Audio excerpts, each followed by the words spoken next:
records, like sets up the recording for the room. Yeah, this room is going to be recorded so that we could put it in our Phage Clubhouse page and Facebook, and you guys can join the group in Facebook and listen to the recordings of these rooms that we're having on Phage Friday and today Phage Wednesday, because it had to be with a PH, but Wednesday doesn't rhyme. So, meanwhile, welcome everybody to Phage Wednesdays. Tonight we have a very special room with the directors of Phage Australia and the group from Phage Directory who are going to be working together on the Phage Australia project, which I find absolutely amazing, and I think their experience is very, very useful. They're building on a lot of what has been done in different places in the world, and I think it's amazing what you guys are doing. I am going to allow you to introduce yourselves because I'll probably botch the introductions. So, Jon, do you want to introduce yourself?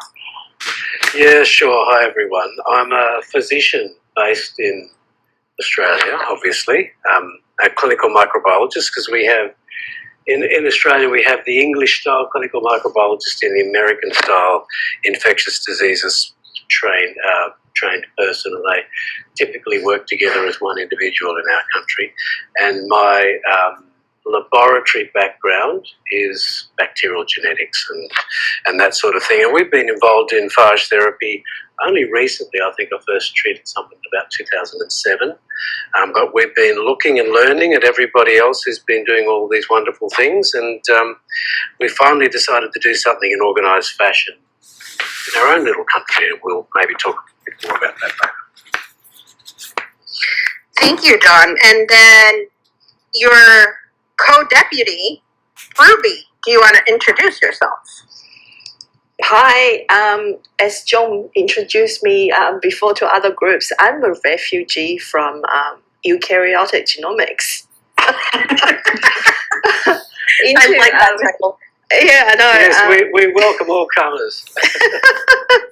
Yeah, and I'm the representation. Yes, my background is in genomics, transcriptomics, and microRNA therapeutics. And I start working with Jon 3.5 years ago to run that clinical trial, which you guys have all been talking about. That's published in Nature Microbiology. And then later on, I guess you guys have heard Amine's talk. She's the co-deputy with me for the Phage Australia, and she's the first physician that treated a child with phage therapy. So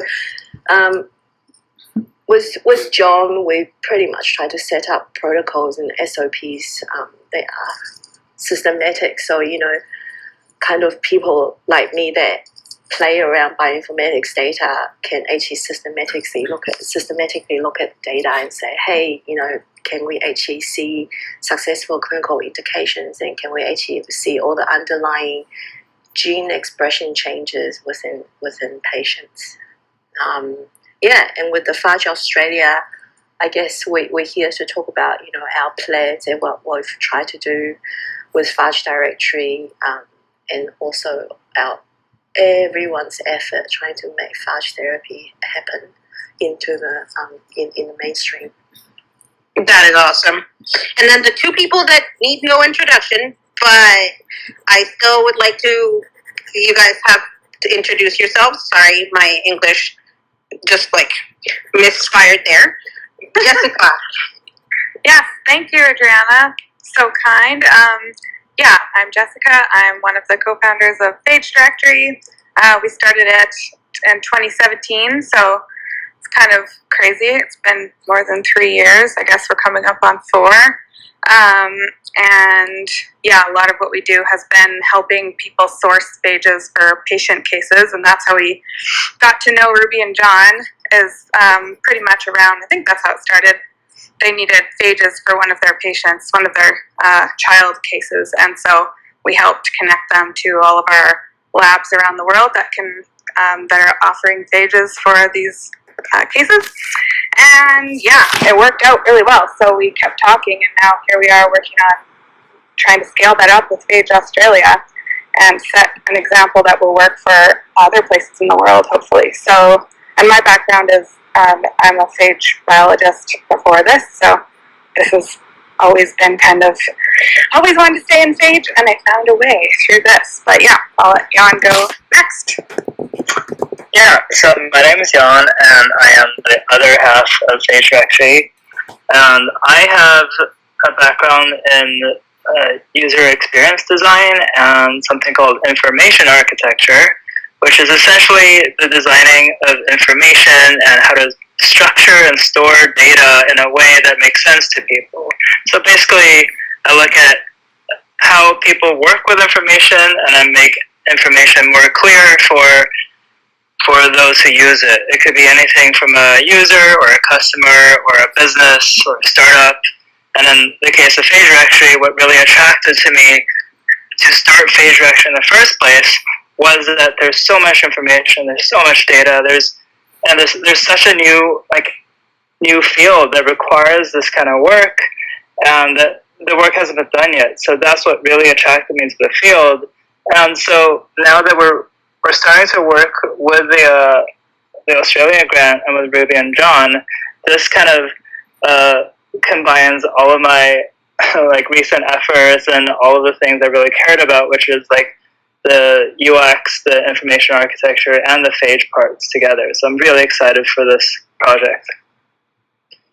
Yeah, this is super cool. It's a very rounded project. Jon?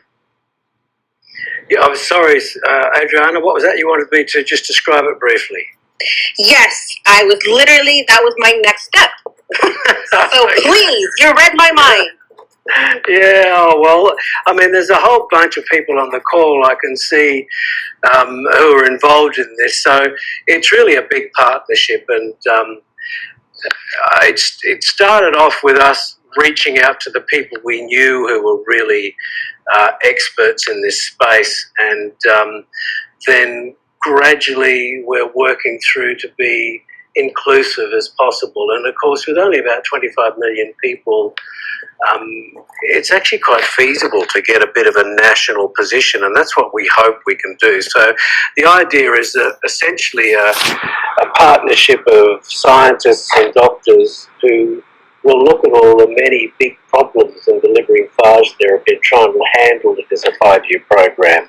And that a lot of it is about the logistics, and a lot of it's about, you know, how you get this stuff in a purified form to people, how you choose to use it. And then there's consensus about how you actually treat someone, notwithstanding the century of experience we have with it. I think everybody still uses it differently. And we have an agreed approach, or we are working towards an agreed approach to measuring what we're doing. Ruby referred to that previously. We think when you don't know what you're doing, you've really got to look hard at it. So there's a big effort around therapeutic monitoring. And of course, there's this huge amount of effort required to manage information, whether that be classical medical informatics, whether it be bioinformatics, or whether it be the user experience and the architecture of the information itself, as Jan just pointed to. There's an enormous amount of work to be done there. So we have a few natural advantages apart from our small size and the general spirit of cooperation amongst the scientists and doctors who are interested in this space. I think everywhere, but certainly it's true in Australia. And we hope to work through a highly standardised approach in order to understand best the information that we're getting from therapy for a compassionate use, because let's face it, that's the primary driver of the market, but increasingly to standardised trials. So as you can imagine, we need clinicians to have a view about what things they really want to treat, and we need scientists to give a view about best things to use and best ways to do it, and so that needs a national conversation. So that's the gist of the program, really. It's quite a bit of federal government seed funding, and with the help of people like Jessica and Jan, and with the combined effort of all the interested experts in Australia, we hope to deliver something rather large and ambitious to the federal government to fund within a year or so. So that's the grand plan in overview, I think, Adriana. That sounds absolutely amazing.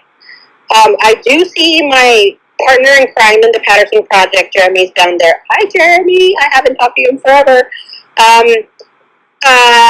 Sorry, and I know a lot of people like Manoj, and it's awesome to see you all here. But other than this, I wanted to go through one of the few things that I think is challenging, and I think it's changing, but I think it's challenging. The first part is getting the clinicians on board. How have you figured out a way of getting clinicians to do phage and talk about phage and think of phage as a possibility for treatment or even for a therapeutic intervention? That's an excellent question, Adriana. One of the jokes that we often make among doctors, I mean, it's almost the opposite extreme to science, where you will invest a huge amount of time and effort, but as long as you get the right answer in the end, you're happy that it's justified. In medicine, often, unfortunately, you've got time-limited decision-making processes, which means you have to make a lot of empiric decisions. And what this drives is the production of a lot of, if you like, opinion-based decision-making, which is, of course, anathema to a scientist.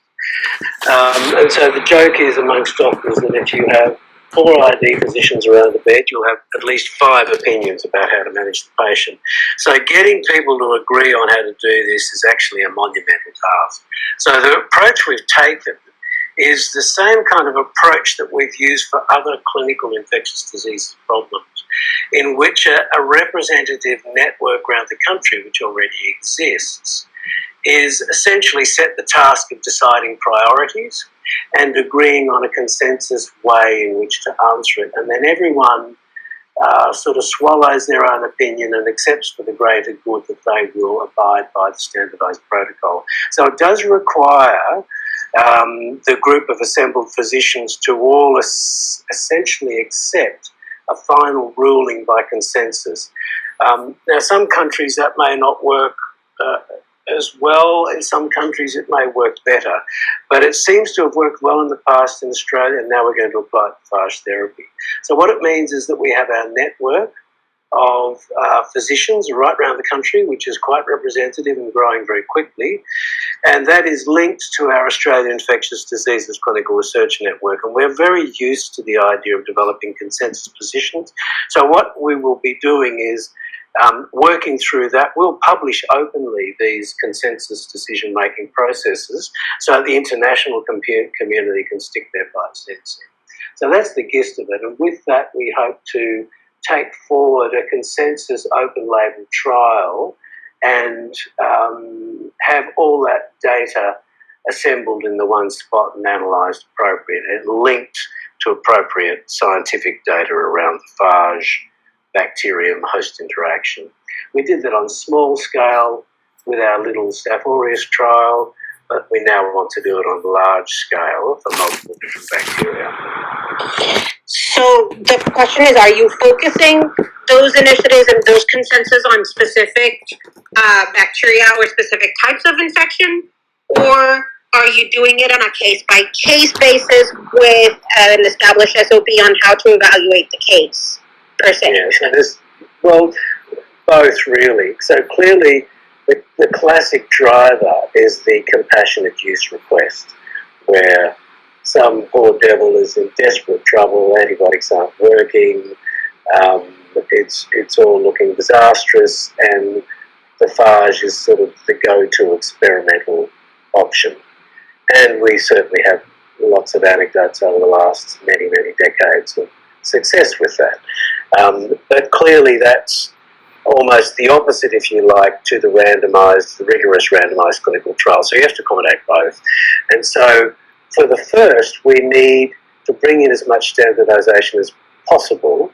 And what we are aiming to do is have a standardised protocol of delivery of therapy. So we'll say, for example, that, look, I know this is not the same bacteria as the last patient that was treated. You know, yesterday it was Pseudomonas, tomorrow it's Staph aureus. But at least we're giving a phage that has a defined relative activity measured in a degree and a way that we all agree. And at least we have a protocol of administration of that phage, which we used for whatever phage against whatever bacterium, and at least we have a measurement system that is standardised from which we can learn. So that's as close as we can probably get to meaningful data from compassionate use cases. And it's always going to be very difficult to get decent data from that sort of thing because of the amount of confounders that you just can't manage. But clearly also you need to develop a consensus about the most important trial agendas. So you need to strike that sweet spot between those things that are most important, so things that would kill someone on the spot if you didn't have anything to treat them with, and those things that are most numerous. For example, Staph aureus in a prosthetic knee or a prosthetic hip. So clearly that is the kind of thing where you need a clinical consensus, and that is the kind of thing that we will use to drive the prioritisation of clinical trials. So we can foresee already that there are top-line pathogens that everybody's after. We have Pseudomonas infections and cystic fibrosis. I mean, these are not common infections because the population is actually not very large, but they're very high priority and they are a terribly consequential infection, and they are very early adopter cohort of patients, and so therefore that's a very attractive place to start. And there are many people interested in Pseudomonas and CF, so that's one logical thing.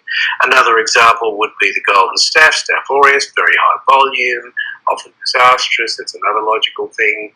And then, of course, the little bespoke disasters like Mycobacterium abscessus and the rare, very resistant Acinetobacter, that sort of thing. That sounds super cool. I want to take the time to also allow Jeremy, my former partner in crime, to introduce himself now that he's up here. Hi, Jeremy. Hey, Adriana, how are you? Pretty good. You want to introduce yourself so that people here know you in Clubhouse? Absolutely. So this is my first ever Clubhouse, and I'm going to give a big shout out to Ruby for twisting my arm and getting me to join and download the app. So thank you for having me. Ruby! Yeah. So Jeremy Barr, I'm a senior lecturer at Monash University.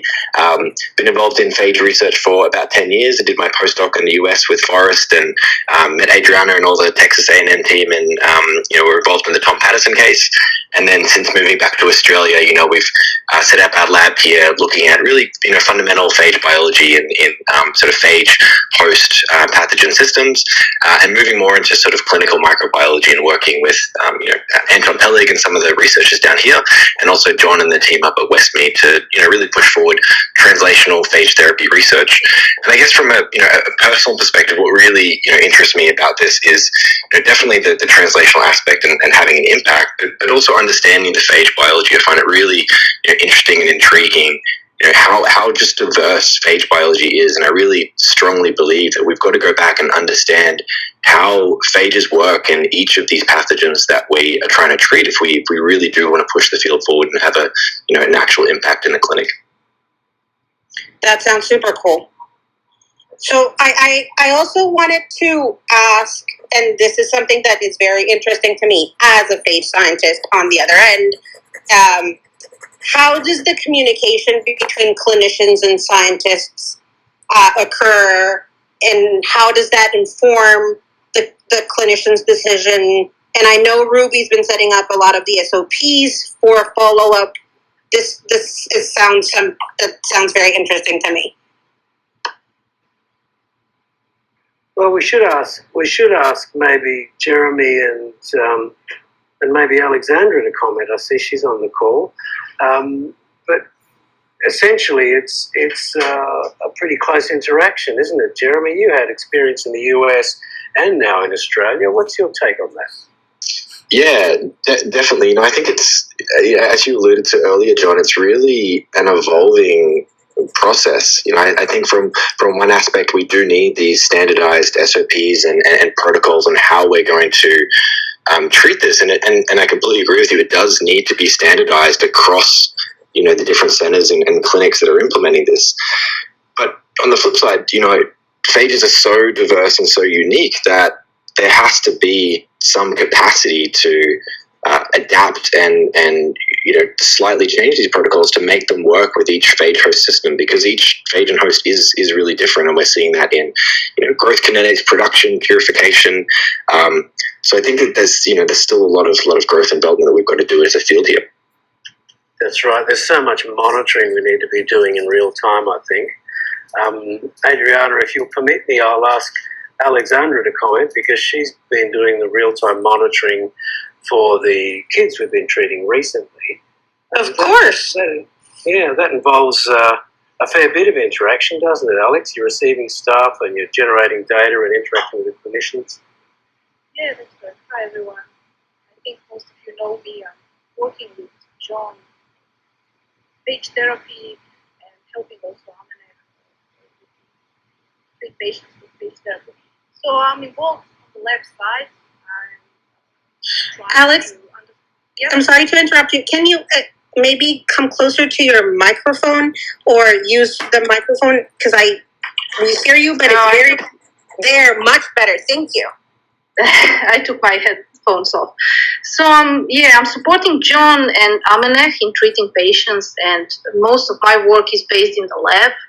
I'm trying to understand how phages interact with patients, and mostly I'm focused on monitoring the phage kinetics in blood of these patients, and I'm using different kind of assays to assess this, mostly qPCR, or where possible I'm counting phages circulating in the blood after intravenous injection. And it's pretty challenging, but it's very interesting, the results we are getting. And now it's third patient, third kid that Amaneh and Jon are treating, and we have some really interesting results. And I agree with all of you. It's very important to understand what's happening at this level. And and I'm also on the other side, as Jeremy said, I'm also trying to understand a lot of phage biology behind all of this. And I had this very unique opportunity to be involved in the clinical trial. And then after that time, I was able to understand what things need to be addressed when it comes to fundamental phage biology to improve phage therapy. It's tricky when you're using a lot of phages at once too, which is not that unusual, in fact, monitoring them all simultaneously and trying to figure out what's going on. We shouldn't forget the host response either, Adriana, should we? Because Jeremy and Ruby with her transcriptomic work have certainly done a lot of work in that space. I don't know if you That is exactly where I was going next. You're reading my mind, Jon. This is amazing. So I know, I've read Jeremy's papers and working with Acinetobacter, which was super cool, and the work with looking at phages going through the intestine and the cell barrier to go into it's been super interesting. But also, how does that impact Ruby and what you're doing in terms of what you're looking at in the host, and how you're setting up these SOPs for patient follow-up? Actually, I just had an interesting conversation with a ID physician from Perth prior to joining this. I guess when you just follow on the comment that you were asking about interactions between scientists and physicians, don't forget the nurses. I think, when we first started the clinical trial, Jon and I did a lot of roadshow around the clinics, convincing pharmacists and nursing staff to be, on board. And that's important in terms of the operation. For instance, in Jon's protocol, he made it 2 doses administration morning and night, and that fit into the nursing routine. And then through that, we were able to convince the nurse to collect systematically at 1 hour interval, at 3 hour interval, 4 hour interval, so we can actually do kinetics, and that's very important. And in terms of the SOPs, just the nitty gritty stuff. For example, we use Clygen PEG tubes to collect the blood in order to stabilize RNA and DNA. And if you actually have a nurse that doesn't read the SOP, it makes it really difficult to get good quality RNA from the scientist side. So in order for that to happen, we actually have to ask the nurse to just shake the PEG tube for 1 minute, so the quaternary salt within the PEG tube can stabilize the blood and stabilize the RNA in there. So it's just little things like that will actually affect a lot of downstream data analysis. So in terms of the immunomodulation stuff we did in the adults and also in the 7-year-old, we're able to get really good quality RNA, and then we put it forward to NanoString panel. And NanoString, I chose that platform is because it was available, and also it was cheaper than RNA-seq, and we weren't sure what we would have picked up from this. And I actually, before we actually picked the panel, we actually looked around off-the-shelf options, and we picked the pan-cancer panel because when I actually did the pathway analysis and gene enrichment analysis, that was the one that actually can reflect innate immune response and adaptive immune response, as well as pro-inflammation. So all the kind of pro-inflammatory indicators that a clinician will understand are all on that panel. So, if you talk about TNF, NF-kappa B, interleukins, interferons, then the doctors have their eyes lit up and go, "Oh yeah, I know that." And so that was the criteria for picking that panel. And when we actually looked at adults and the kid transcriptome, the main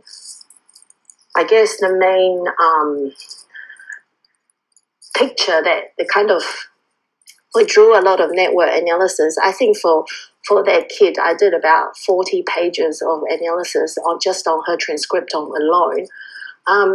The network analysis pretty much show that pre-phage and post-phage, even just on day 3, have a massive impact on innate immune response, and we can see a surge in that.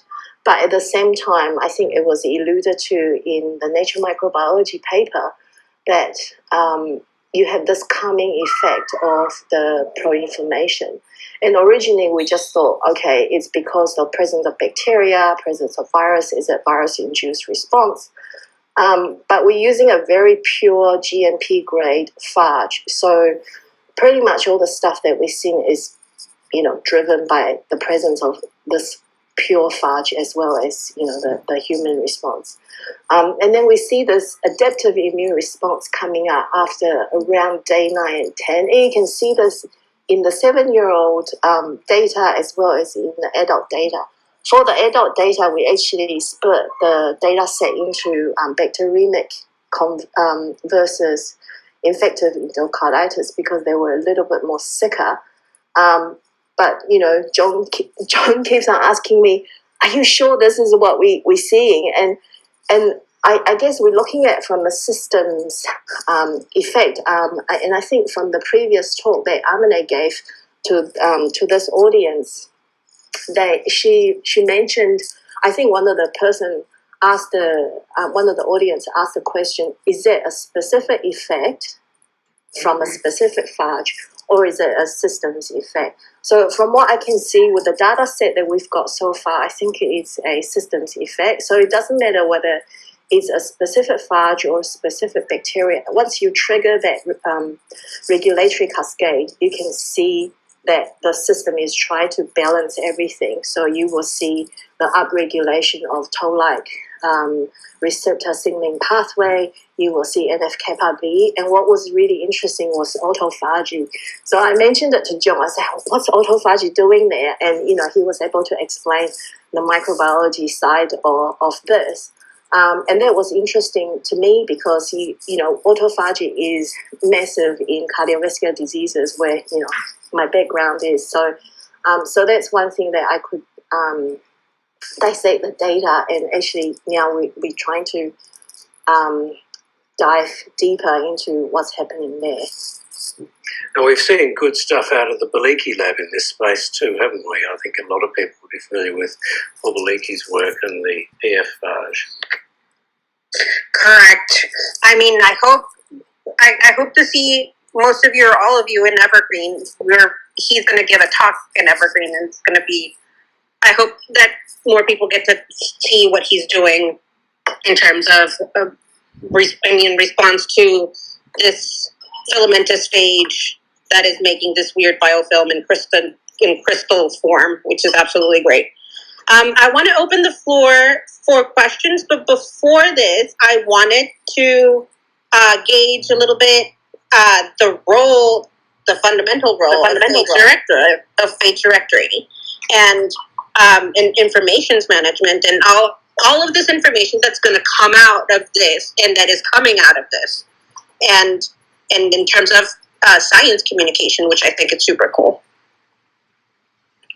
I think that's a good Jon question for the what you're excited about on the information organizing side. Maybe Jon, if you want to take that one.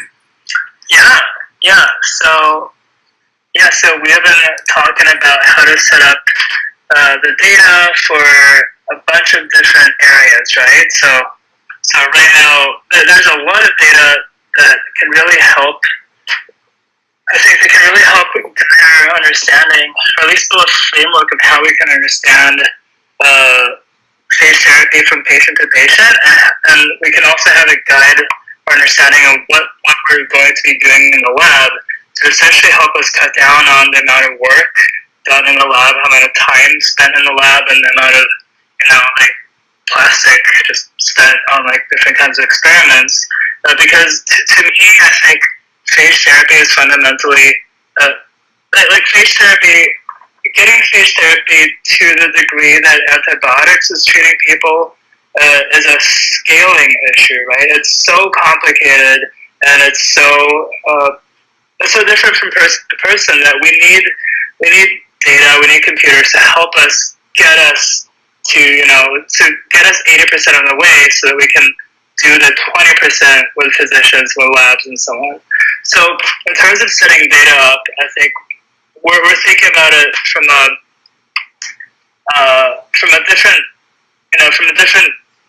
different sides right now. For example, we're looking at what to collect clinically. So we're working with a few groups around Australia. We're talking about how to set up a data management plan in terms of collecting patient data, how to keep patient data secure, how to de-anonymize personally identifiable information, and so on, in order to build up phage therapy, data collection for phage therapy for clinical trials, at a massive, government, countrywide scale, right? So we're starting to have those conversations. But on the other side, we also need to think about how do we set up just collecting this information clinically, patient by patient. So we've been working with Dr. Amina, who's, I don't think she's on this call, but I've been talking with her, and we've been talking about how do we set up the data collection in a way that can inform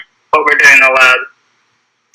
And on the lab side, maybe Jess is the better one to talk about this, but I'm really curious about how do we use machines to speed up data collection, right? So we have all these machines available now that can do all this really rapid phage antibiotics, strain host synergy testing.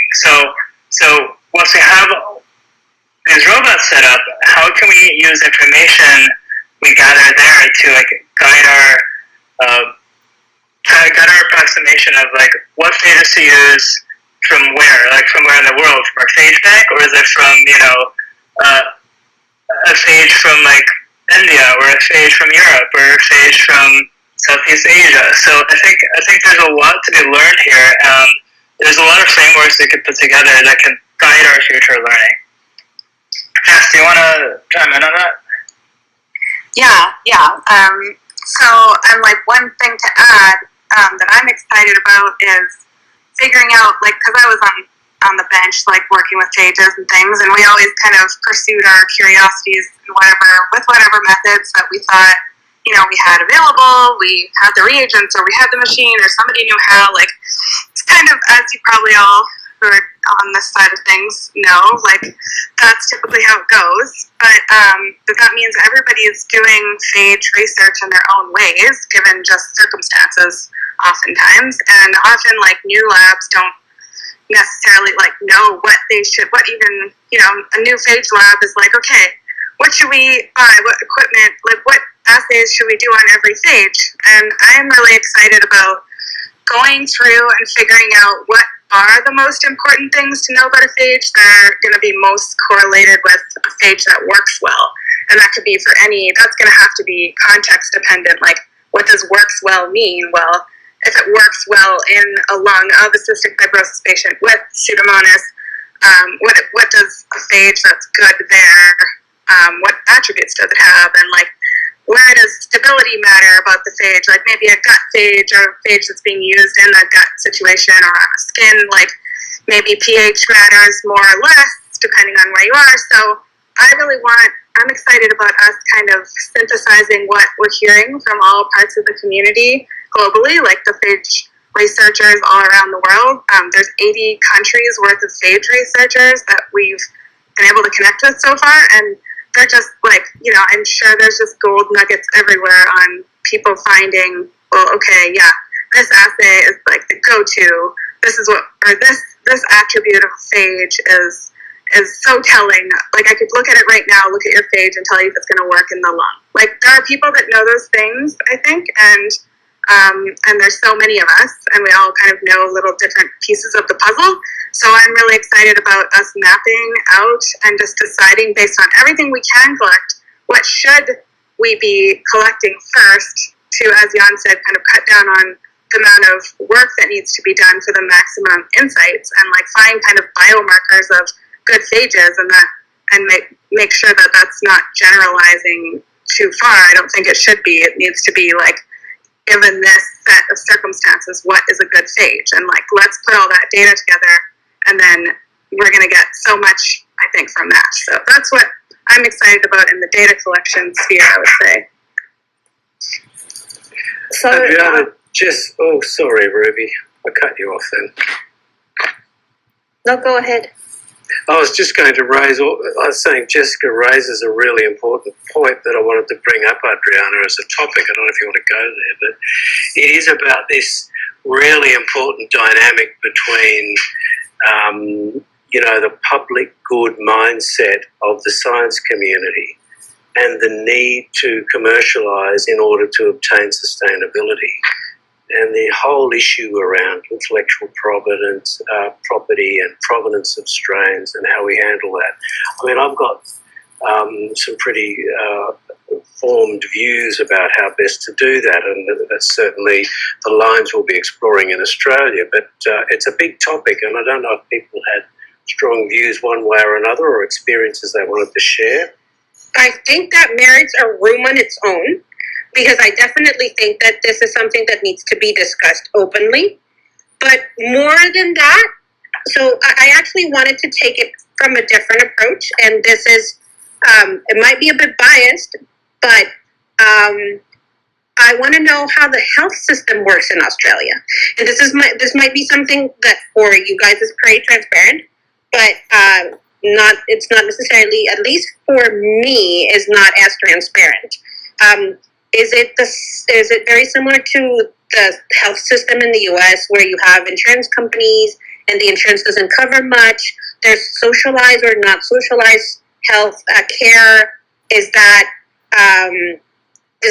an involvement of the Australian government in terms of funding these projects on the long run for patient interventions, or is it Does it have to? Do people have to think about coding these kinds of interventions, and how do you guys get reimbursed and paid for this? I don't know if this is. I know this is a bit of a major conversation, but it might be. I should have started there, by the way, putting this in the frame of reference of the Australian healthcare system, which might or might not be the same as it is in the US. I can try and give you a brief answer if you like, Adriana, but essentially it's mostly a public sector system in Australia, which means that it's taxpayer subsidised, and that everything we do, people like me are fully employed by the government. We're if you like, a public sector employee. We work in public hospitals, and it's everybody's equal under the sun, basically. There are private hospital systems, which is, to the advantage of the more well-off, and they are generally used by people who are trying to time stuff. So if you want your knee replacement done on, in July when you have a holiday, then you can book that through a private system.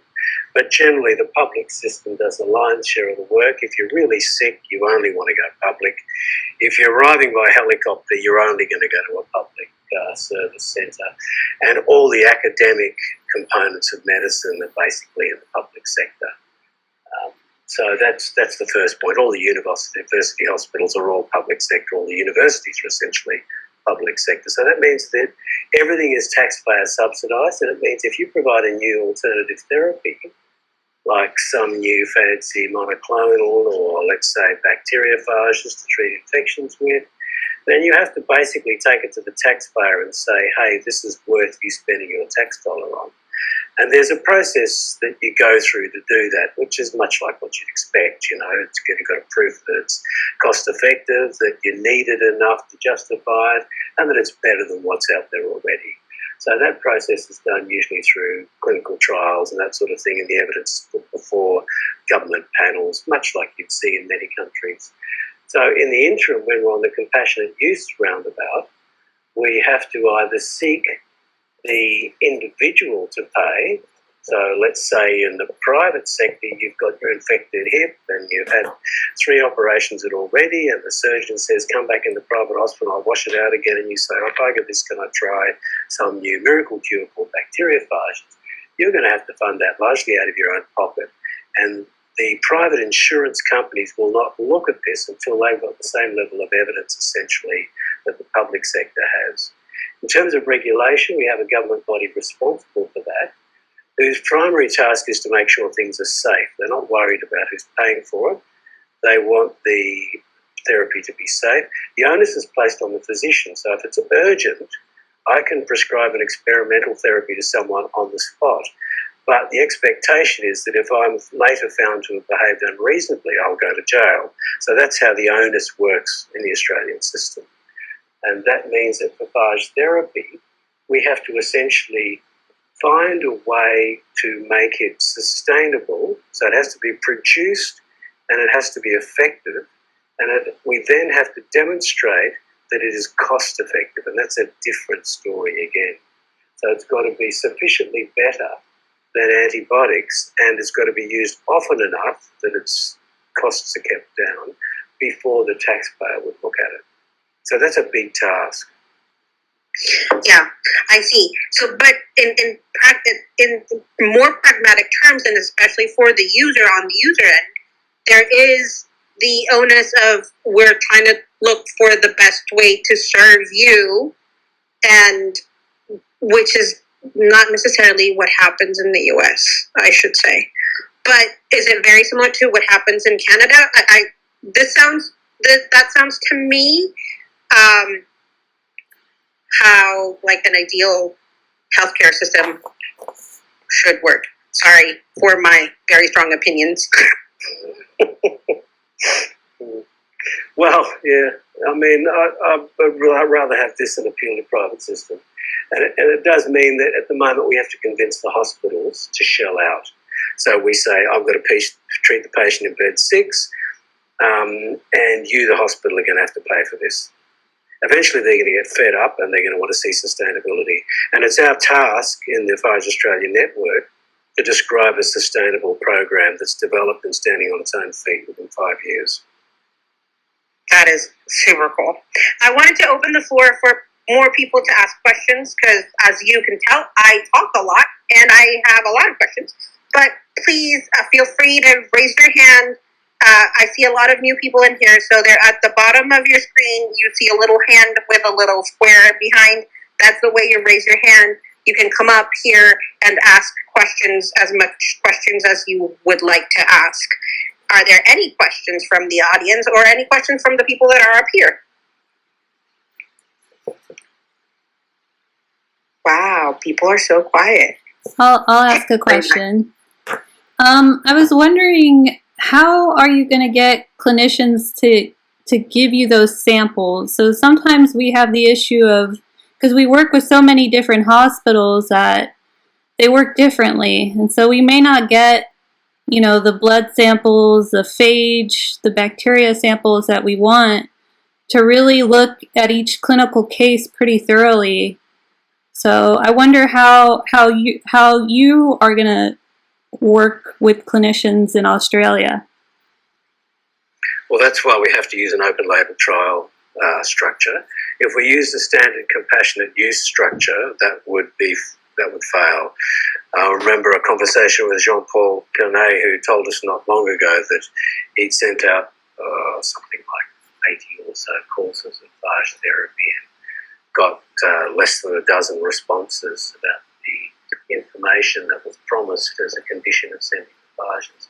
And that's what happens if you have a straightforward compassionate use program. It's going to be a big job to get that information back. If you have a clinical trial program, then you are under a set of obligations which you sign on to inside your hospital system. And so there are certain sanctions that attach to breach of a clinical trial protocol. And if you fail to provide the information that is specified and stipulated inside the trial protocol, then you're at breach. And so that's the carrot and the stick, basically, and that's why we'll be using a trial platform. This is super cool. And I have another question, but this is more for Jeremy. So on the phage biology side and / phage human host interaction,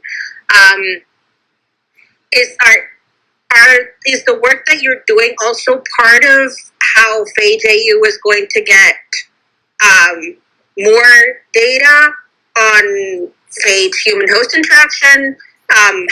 What is your role specifically on Phage AU? Yeah, some great questions. I would say initially the research objectives weren't directly intertwined. You know, we've had this interest in understanding the interaction between phage and the sort of mammalian host for a while. But I think it's a really important question. I'd maybe come back to, you know, the point I made earlier about how diverse phages are and looking at the biology and the pathogens and, you know, complexing that with the host response. You know, there's a huge amount of diversity. It's probably one of the most understudied areas in phage biology. And so I think as we're building this clinical network, it's really important to start screening that host response to phages. Specifically what we're doing, you know, is still, from our perspective, a fundamental question and looking at, you know, particularly the innate immune response, how are these cell layers engulfing and recognizing and processing phages.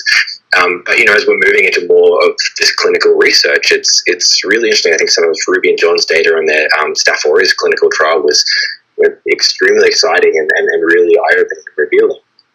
I'd maybe make one more point there that, you know, I think we're quite lucky as a field to date that there hasn't been any strong, you know, innate or adaptive immune responses to phages, but we know that can happen. If you look in the gut microbiome space, there's a lot of work in, you know, IBD, Crohn's disease, UC, where there appears to be an inflammatory role from the virome and this natural uptake and endocytosis by the cells, organs, and systems of the body, recognizing potentially pathogenic viromes and triggering some of those innate immune responses. So there's a huge amount of research there, and I think it's important that we, you know, align the fundamental work with the clinical trial and clinical translational work that we're doing. I think that's a really important point, Jeremy, and the protocol that we've been using on every patient that's been treated so far in Australia, well, I think only two exceptions, is to take at least a transcriptomic analysis, as Ruby described before, and that certainly will be part of the protocol going forward. So every patient who signs on to this open label trial will be having a host response analysis, at least a simple transcriptome done. But obviously the sort of stuff Jeremy's talking about is essential research that we need to understand. Can I just make a shout out to the genomics that's underlying every single one of these pieces of work? I actually have got Dana and Josh in the clubhouse. So they're a genomics service and genomic sequencing instrumentation company, and they are part of our industry partner for the MRFF Frontiers. We should point out too that we've got some of the key leaders in genomics, people like Rob Edwards, involved in driving the very difficult problem of annotation and genomics of all these little beasties. Well, this is super cool. So one of the things that attracted me to the Phage AU project is how well rounded up the project has been thought from the start. And so this is, I definitely think that this is a great model for a country to start looking at phage therapy in terms of it, how rounded up it is, and how kind of all the pieces have been thought of putting them together, which is amazing. I'm going to poke the bear a little bit and ask all of you up here, how do you see the biotech industry and phage therapeutics coming into in an interplay with Phage AU? I know I'm poking the bear a little bit on the side. It depends how much money. I'm just like not really much, just on the side. Well, this is a big issue, isn't it? It's a sustainability question, and the tension between the public good and the commercial agenda, and it's really difficult, dangerous line to walk. Ruby, do you want to talk a little bit about the interactions you've had, and then it'd be interesting to hear what everyone else thinks, because there's lots of areas from, informatics, yarn space, and classic biotech, and Jeremy and Ruby, and I'd be interested to hear what everyone thinks. Oh, you definitely poked the bear, Sorry. Okay, where do I start? I mean, it depends how much they've got to invest in basic science, yeah? So the interaction between public good and commercialization, I think, every university is trying to do that. So you see successful models like Yale and Harvard, Oxford, Cambridge, they've got very successful business models to translate basic research into, commercialization product, and they have that pathway for, biotech. And it really depends on the definition of biotech. So, for example, when we're in Brussels, there is a company that makes Listeria phage and can spread it onto bacon. And so, I don't know if, people that were there, I mean, one of the questions was like, so how does the phage taste on the bacon? And so it's already accepted into mainstream that a phage product can be used in commercial kitchen, and there's not much biotech per se involved. It's pretty much trying to have some sort of R&D. You can purify the phage well enough, have the endotoxin tested that's FDA standard, and then you make into a product that can be used commonly. But then the stuff that we're trying to do, or actually a few companies that try to manipulate phages and using CRISPR method and different training method, they would involve a bit more biotech, and at the same time, I'm assuming that they would actually have access to phage and pathogen collection. So I think John pointed out that, there is public good force and, commercialization, which shouldn't be seen as evil force, but, it's an access issue. And we see that in biobanking. So Jessica and I have been talking about biobanking for ages. With biobanking, I guess you need to have a phage collection, but you also have to have access of the pathogen collection, so you can actually test it out, right? And then through that, you can have method like high throughput methods, and then you can use organoids like what Jeremy is doing. But all that data can inform the industry, your so-called biotech industry, to make a better product. So, and it's also seeing it sort of commercial from the investment capital ventureless point of view, is that they want to see something sustainable.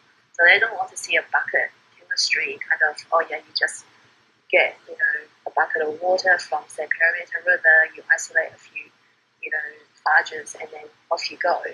They want to see a systematic way of characterizing those things. So that's why we introduce all these SOPs, QA, QC, and all that stuff. But that's not to say those are the barriers to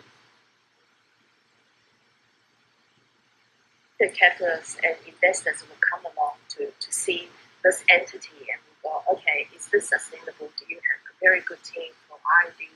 Do you have a very good ecosystem to integrate the R&D as well as the clinical service together?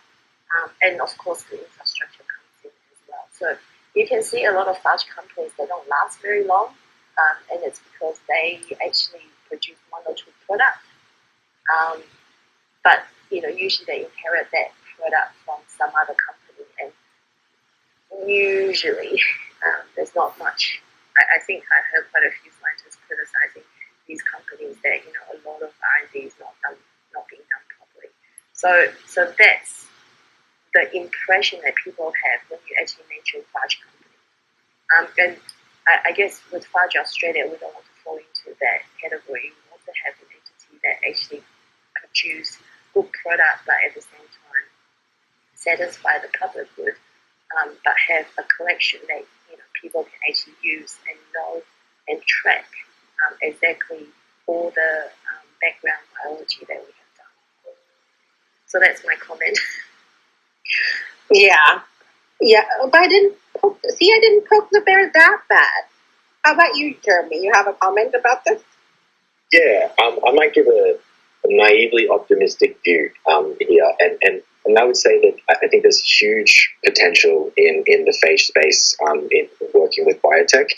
A lot of this is maybe sort of pie in the sky, sort of bigger vision sort of ideas, but I think the aspect of discovery in phage and novel applications across all different industries, seeing uptake in synthetic biology and in DNA synthesis, and obviously in the clinical microbiology space.